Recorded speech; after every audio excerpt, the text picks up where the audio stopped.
Start in the East. We always start in the East. Yeah, it's the way we do things. So, a quick rundown of how the Eastern Conference went. Chicago finished in last place because, of course, they did. New England, even though they were defensively way worse, finished above them in 14th. Then Nashville, Philly, TFC, and DC round out the non-playoff sides. It was Atlanta and Montreal in ninth and eighth, respectively. Red Bull, New York City, Charlotte in the 7-6-5 away game spots. And then the top four Orlando, FCC, Columbus, and Inter Miami. Connor, do you want to run through your predictions and what you had? And then I'll run through mine and we can talk about kind of some of the big discrepancies we've had and why we put teams where they were. You know, we don't have to. I think we should.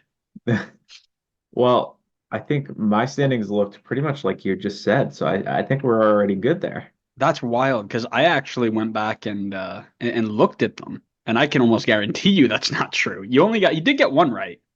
I did get one right. Yeah.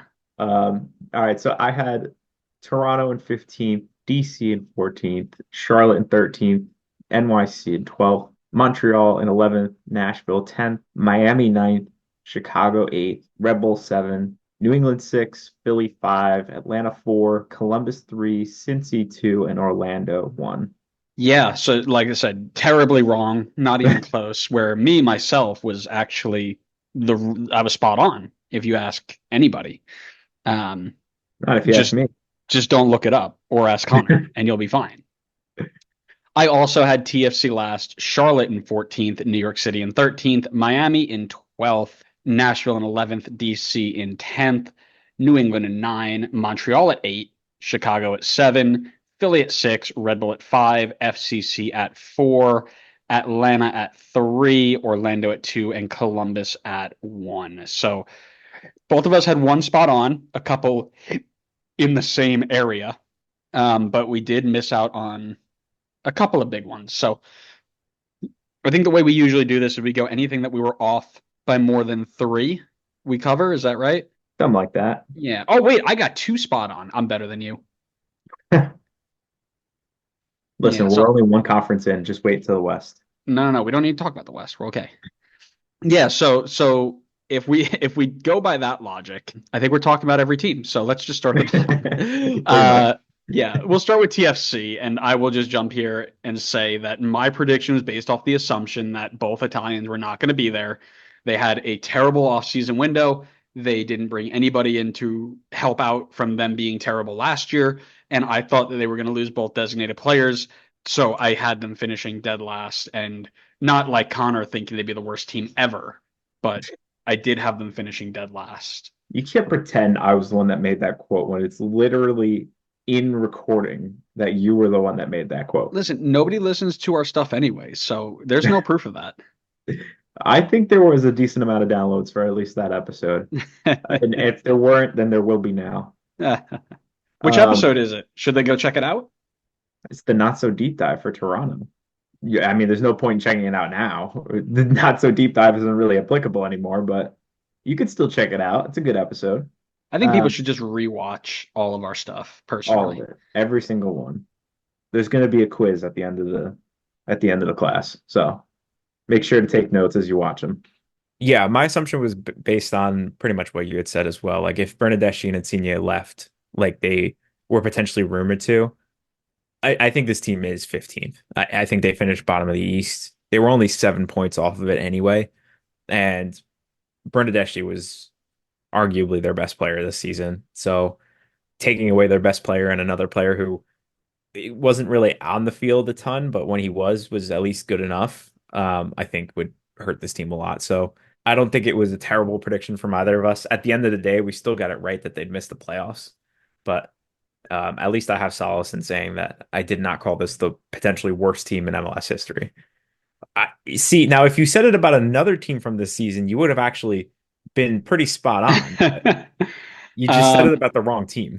well, listen, my bold prediction saved me on that one, so I'm okay. I'm good there. I got bailed out, but what we should do is get bailed out on Charlotte. I had them 14th. You had them 13th. They finished in fifth.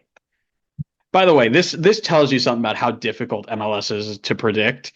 Because when we do our Premier League predictions off, not on this show, but with our friends, there's at least like 7 or 8 picks per the 20 that are within one or two of each other. Like I don't think I think outside of the ones we hit dead on and maybe like Columbus and FCC, we missed by a ton. Yeah, So pretty so much. if you think that this is easy, shame on Just you. give it a try next season. Good Yeah, luck. join us. Oh, that's spinoff. Guest predicts the Eastern and Western Conference. Talk to me about Charlotte. Well, they were a way, way, way better defensive team than I was expecting them to be. I don't remember them being super active in the transfer window, but Dean Smith came in and talk about the manager effect. This guy absolutely turned it around for them, and they were, I want to confirm this before I say it, the best defensive team in the, no, sorry, second best Second, defensive yep, team. Seattle. Seattle beat them out. Yeah, typical Seattle. But that was, I think, the huge difference maker because it wasn't like they were banging in goals left and right. They were like middle of the pack in goals, maybe even a little bit lower than that. So that defensive turnaround was a game changer for them. And I did not expect them to hit that level of defensive ability this season.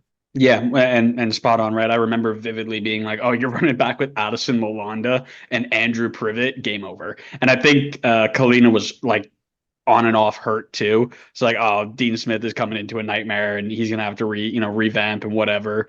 And Malonda became a defender of the year candidate. And Andrew Privet was joined by this guy, Tim Ream, and Christian Kalina became goalkeeper of the year. And like everything went right.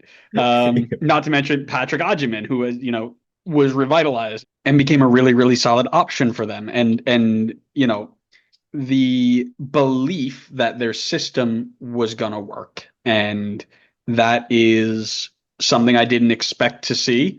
I wasn't thrilled with Dean Smith. I'm not going to lie. Like I thought it was a good hire, but I wasn't sure it was going to go. We knew how international managers fared. We knew that they are usually struggling, at least in their first year. And he came in and made them defensively sound and believe in the system. And it was a good result for them. And they got their first first playoff win in club history last night against Orlando. No matter what no matter what vibes Taylor Twellman tries to kill. That's right. You're not on Twitter. You didn't see this. Twitter's blowing up about, oh, Charlotte's first ever win, the vibes, the atmosphere. And Taylor Twellman's like, actually, they won in penalties, so that doesn't actually count. It's actually a tie. And we're like, shut up, nerd. That sounds about par of the course. Yeah, so we sorted that out. But while we're still here, why don't you tell me a little bit about DC? You had them really low. They finished a bit higher. Yeah, I feel like that's a similar one to Toronto where it's a little bit off, but at the end of the day, the general idea of the prediction was still correct. DC missed the playoffs again. I didn't feel like they had buffed up the team enough to make a push for the playoffs. I still felt like the team was not in shape for that push. I didn't think they brought in a coach that was going to have like a Dean Smith type effect on the team where he could just completely turn it around in an instant. Not saying that he can't still make a turnaround. I just didn't think it would be as instantaneous. I think the thing that I didn't expect to happen that pushed them up the standings a bit more than where I had them placed was Benteke. I mean, just did not expect him to hit the levels that he did this season. 23 goals scored, the Golden Boot. Nowhere was I going to ever predict that he was going to be the guy this year. I mean, he was obviously strong in prior years, and we know what he can bring to the table. Very physical, can win a ton of headers, but he just took it to the next level, a level that I just didn't expect them to hit. And I think that pushed DC higher up the tables than I was expecting because defensively they were pretty much as bad as I expected them to be. Yeah, could not be me not correctly predicting DC's position, but That's because you're a huge DC United fan. I that's know. because no, that's because I know ball. No, no, no, no, no. You just love DC United. That's the reality of it. I mean, it's okay. You could say so. Well, one thing that we can be sure of is we are not supporters of the baseball team, no matter how many scarves of theirs you have. I only have one. Because I had them at 13, you had them at 12. They finished in 6. And I know for me, it was the striker role. Bakrar was unimpressive. They brought in 957, 4,312. I don't know, however many. Those weren't even numbered. That's how many strikers they brought in, or wide players they brought in. They were playing Tyus Magno as a false nine. It was a whole big nightmare. And the one thing I wasn't expecting was, well, twofold, right? Matt Freese to be goalkeeper of the year candidate because, sorry, Matt Freese to be snubbed of a goalkeeper of the year candidate, not even in the final three. Ridiculous. Yeah, it's crazy. And the emergence of Alonso Martinez up top. So those two things were not in place because it was the year before it was Bakrar and it was Luis Barraza, who were both very subpar. So not expecting those two to step up and fill those roles really well. That was my shortcoming there. And luckily, they're going to go out tonight without winning a playoff game, and Red Bull will have one win before they go out. So we will win the year, and that's all that matters. Yeah, I'm in the same boat. I think the striker position was something that I did not expect to be strong for NYC. I thought it would hurt them. I think if they didn't have strong striker play this season, you probably would see them much closer to where we had predicted them. I think what Alonso Martinez brought to the table was massive for them in making that push into the playoffs. Yeah, I mean, believe it or not, I didn't expect the guy with 33 minutes last season to be a breakout 16 goal scorer striker for them. So based on that, I did have them drop down. And I feel like that's fair because I think if they went with Bakrar for the full season, you probably would see them much closer to where we had them finish because he was not great again. I mean, almost 1,400 minutes played and he had 4 goals. Great season from Martinez and a huge reason why they made that push into sixth. Yeah, yeah, and I don't think even their fans expected him specifically to break out. I remember doing our not so deep dive, and it was like that we couldn't pick who to focus on because there were so many of them. I don't think Alonso Martinez's name came up. I think it I was, doubt it. yeah, I don't think so. The only problem is I did make a bet in that video to say that I need to brandish that scarf at least once if they make the playoffs. So I'm gonna have to do that. I got a free one at the Derby, so I'm gonna have to like hold it up and then throw it away.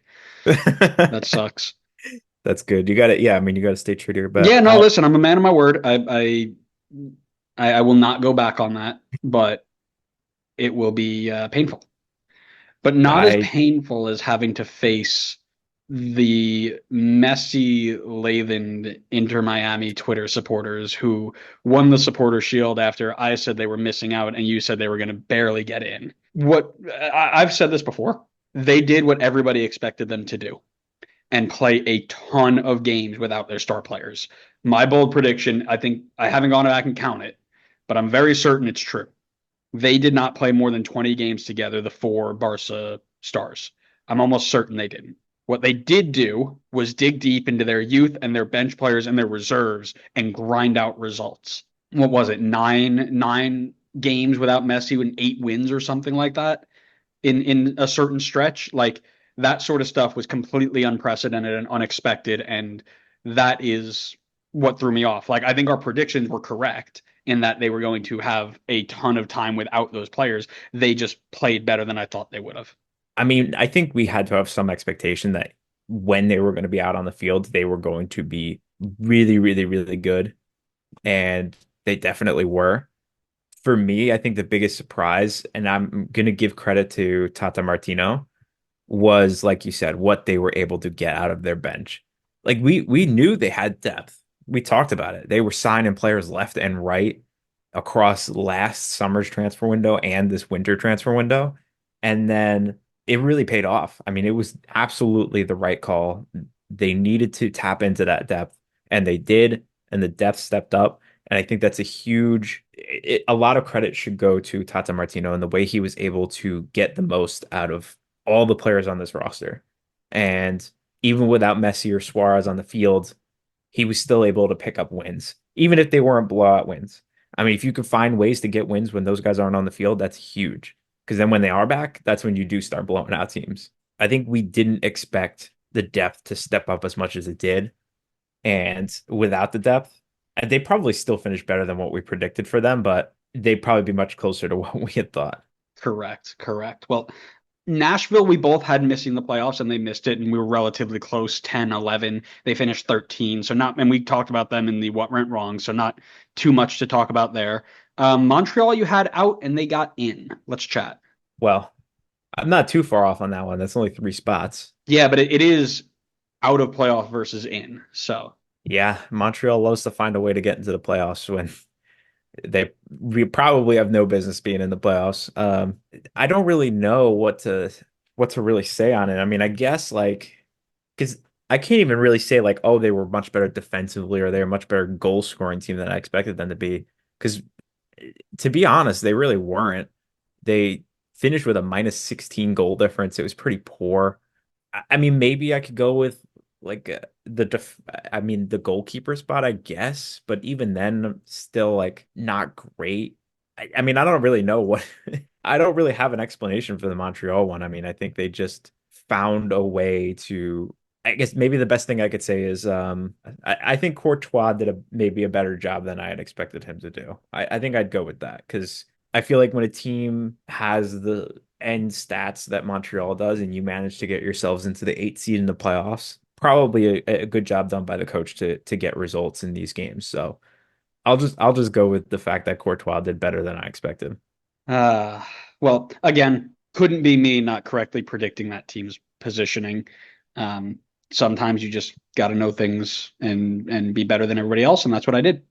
All right, you giant Canadian DC Yeehaw. United fan. Yeah, listen, we should talk about New England. I had them ninth. You had them sixth. They finished 14th. We did cover a little bit in the not so deep dives, but oh goodness me, that I think for me it was I put a lot of faith in Caleb Porter. I thought he was going to come in and do a really good job and revitalize a team and bring them back to a level that they should be at with the talent that they had. And he just lost complete control. We mentioned that in the not so deep dives, right? Fighting with reporters, fighting with players, lost the locker room. There's just so much that went wrong just with him specifically. And that boiled out into stuff on the field with players fighting with each other and players fighting with the reporters and all that good stuff. It starts and ends with the coach. Now, again, I wasn't thrilled, obviously, because I only had him just getting in, but I didn't think they'd be that bad. And they were terrible defensively, too, right? The 70 goals conceded or whatever. They're on the top 10 now. Yeah. Yeah, I mean, I think I'm on board with you. I had faith that he could fix the locker room because I truly believe if he was able to fix the locker room, there is plenty of talent on this team to be a playoff team. And so had Porter come in, fix the locker room, someone who has MLS experience and knows how to win, I thought they would do much better. Because I feel like the players on paper are a lot better than how they showed on the field. But reality was, like you said, couldn't fix the locker room. The problems continued. And if that's going to be the case, this team was going to fall apart again. And they basically just continued that spiral run that they had towards the end of last season. Like the only reason they made the playoffs last year was because they set themselves up so well prior to the whole Bruce Arena thing. And then once that happened, they just spiraled and it completely carried over into this season. So until they figure that out, they're probably going to continue to spiral. Yes, yeah. There's a long road back for New England. You've got to imagine that this isn't going to be fixed overnight. But then again, it is MLS, so you never actually know. True. Our lovely, lovely Chicago Fire. I had them 7. You had them 8. They finished last. I think this is your fault. You probably just coerced me into putting them Oh into wait, the are we doing playoffs. this now? Are we doing this now? Where? I think you were the villain here. You just kept Oh, trying to hype up your Chicago Fire. And of course, I was like, fine. Like, I don't want to hear you complain anymore. So I'm just going to put them in the playoffs. And I should have stuck with my gut. but it wasn't. It was my fault when you coerced me to put Toronto last year in the playoffs when I had them dead last. But now it's also my fault that I brought Chicago up here. See, I'm I'm glad you noticing understand. I'm noticing a trend, and it's that you're playing the victim. Nice. Yeah, listen, that offseason that they had was so promising, right? Kellen Acosta in the midfield, $12 million Hugo Kuipers, maybe Shaqiri comes back to being part of his own. Haile Selassie, one of their best attackers, coming back full time. The addition of the Tom Barlow, like How could you lose? And then they lost a lot. They had a Gutman too. Yeah, I had a huge mistake of buying into the big off season, which is something by this point, 5 years in, I should learn not to do. Because I do this with every team that has some big off season. Like, oh my God, they've brought in five legit players, starters that are instant upgrades, and then they always finish out of the playoffs. So I need to be better about that. But yeah, I bought into the idea that they were gonna just instantly turn it around, and I should have known that it wasn't the players but the coach. So no spoilers for next year, but top four pretty much guaranteed. And listen, it'll be top four, and it's not 4-3 or two. So Yeah, I was gonna say basically what you had said at the end there. Like, I think maybe we've overlooked how impactful the coach is to these teams, how much of a difference maker they can be, because Klopas was just not that guy. And honestly, I think looking back at it, and maybe it's just easy to say it now, but I feel like we probably should have seen that one, considering his track record wasn't anything special with Chicago, and they ran it back with him anyway. But yeah, I had much better expectations, like you said, bringing in Kellen Acosta, Hugo Kuipers. I thought Gutierrez would have a stronger season than he did, and be able to team up really well with Kuipers. I thought Chris Brady would be a bit better in goal. I think we're still kind of waiting for him to break out a bit more than he has so far. Obviously, he's still very young, and there's plenty of time for him to do so, but hasn't exactly hit like that Gaga Slonina form that we saw that I think some of us were expecting from him. And, maybe like you said, bringing in Greg could be a turn in the right direction for them. But I'm not going to say anything more on that because that's for next season. listen, it's not a maybe. Greg doesn't lose ever. With open hearts and Greg in our mind, we can't lose. Isn't that the saying? I'm pretty sure it's that. It's close to that, right? I don't know. I'm just thinking about some really bad joke that I thought of in my head. I'm not going to say it. Weirdo.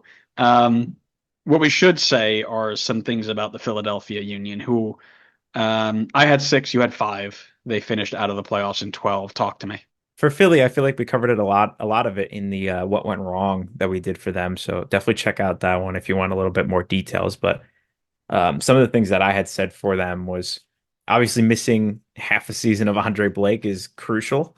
That is a big loss. There was just a lack of consistency with this team this year that I really didn't expect from them because I feel like overall they've been a super consistent team year over year in terms of being a playoff team and being a strong playoff team at that. And then I think probably the biggest thing was just like I had said in the what went wrong, they were really missing the clutch gene this season. I mean, as was in the Tommy Scoops post, 27 points dropped from winning positions is huge. If you can cut that down in half, this team is easily in the playoffs. So finding ways to hold on to leads, it seems like there was a lack of mentality, strong mentality in the team this season. I don't know if that's something from Jim Curtin or if that's just a one-off year or something, but I think all of that kind of culminated in them missing out on the playoffs in very disappointing fashion. Yeah, I mean, I think when we do stuff like this, every conference has like one team that should have been good, got really injured, and then we're just a wash. And I think that was Philly this year, where when you don't have a three-time goalkeeper of the year, when you don't have your center backs, and you don't have like impact players off the bench, you're gonna have a bad year. And you mentioned it. If you want to check out our deeper dive into what went wrong, go check out the What Went Wrong episode that we did last week. Yeah, it just dropped. And actually, lucky enough, the only every other team we were relatively close on. We both had Columbus high. We both had FCC high. We split there. I had them one. You had them three. They finished in two. FCC, you had two. I had four. They finished in three. Orlando, you had one. I had two. They finished four. The only team left that we really need to chat about is Atlanta United, who I had third. You had fourth.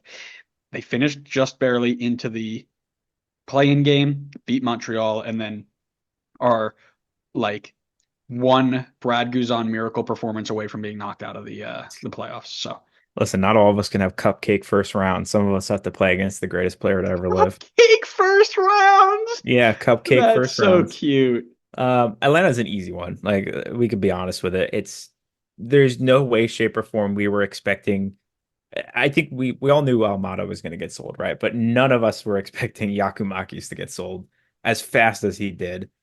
Again, I don't think that was a bad sale. They cashed in on him big time. I mean, maybe stay tuned for next episode and you might hear a little bit more about that. Ooh. But that's got to be that's obviously the biggest thing. They cashed in big time on their key guys like Yakumaki, Salmada, Caleb Wiley, and they haven't replaced them yet. They're taking their time with it, maybe looking for a coach first, but that's the biggest reason why they dropped, I think, from where we had predicted them. Yeah, 100%, right? When you go in with a team of Almada, Yakimakis, Caleb Wiley, and then Brad Guzan played better, and I think we all expected him to play better. You brought Stian Gregerson in. You you brought back Zonde Silva full time. Saba Lobjanidze had a full year under his belt. Yeah, This was a we have team that was, Bartosz as well. yeah, Bartosz. Bartosz, who I think was really underwhelming in the first round against Miami, by the way. That's completely separate episode. But anyways, like having those players around, you expected them to perform better, even under Pineda, who I think we both were not super sold on, which is what I think kept them away from like the top spot for us, at least for me. Like his inability to manage was pretty evident. But yeah, once you drop them all off, now it's like, okay, well, we got to rely on the depth that you didn't have to try and drag you across the line. And I don't want to say it's a miracle you made it in. I think things happened well for you and what have you. But I'm just like, you don't need 9 teams in the playoffs. They probably shouldn't be there. Realistically, Red Bull shouldn't be in there either. Like, I think 6 is probably a good number from each conference. 1v6, 5v2, 3v4, or Yeah, but then what do you do whatever. next round? You have 3 teams in the next round. Shut up. Didn't ask. Um, I think you got to go at least 7. You give for first team gets a bye, First and team is then fine, fine. We can go 7 and get Red Bull in and Atlanta out. That's fine. That's still half the teams. I'm good with half, but nine's a lot. But that's 9 is not. too much. I Yeah, that's agree. not the story. That's not that's not what we're chatting about here, right?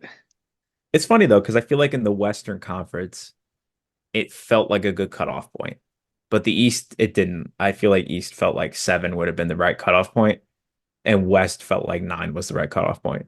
I don't know Yeah. if you disagree, but that's just the way I felt. Uh, so yeah, so there are teams that deserve to be in and not in, and that's fine. But again, I think you're looking at it now. Colorado, LA Galaxy, aggregate score after 2 games 9-1. Right? The Chris What the Armas hell? effect. Yeah, Vancouver Portland in the first game 5-0. Like uh, we don't need that, right? We don't need that. But anyways, I digress. Because if we talk about it like we do all 7, right, and the first round gets a bye, well, we're still getting the 2v7 matchup, and that's Colorado Galaxy. Yeah. So, it still happens that way. But